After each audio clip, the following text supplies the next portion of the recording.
এই পর্যায়ে বক্তব্য নিয়ে আসছেন বাংলাদেশ ইসলামী ছাত্র সেনা ঢাকা মহানগর উত্তরের দাপ্তরিক সম্পাদক মোহাম্মদ কবির হোসেন আজাদ। আসসালামু আলাইকুম ওয়া রাহমাতুল্লাহি ওয়া বারাকাতুহু। প্রিয় সাংবাদিক ভাইরা, আপনারা সকলে জানেন আমরা কি জন্য এখানে সমবেত হয়েছি।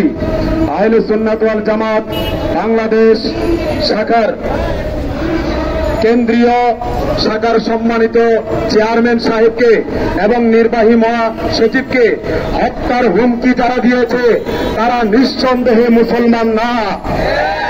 তারা আজকে লিখনের মাধ্যমে, মিডিয়ার মাধ্যমে, প্রেস মিডিয়ার মাধ্যমে, প্রিন্ট মিডিয়ার মাধ্যমে সুন্নি মুসলমানদেরকে, সুফিবাসী বিশ্বাসী মুসলমানদেরকে যারা হত্যার হুমকি দিচ্ছে তারা কোনোদিনও রাষ্ট্রের শান্তি চায় না।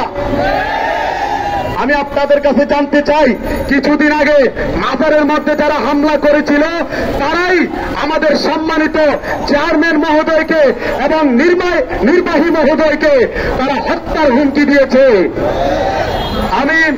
আমি আরো বাংলাদেশ বর্তমান তত্ত্বাবধায়ক সরকারের কাছে, এটার তত্ত্বাবধায়ক অন্তর্বর্তী সরকারের কাছে আমরা বিনীতভাবে অনুরোধ করছি, এটার যাতে করে একটা সুরাহা হয়, এটার জন্য একটা ফয়সালা হয়।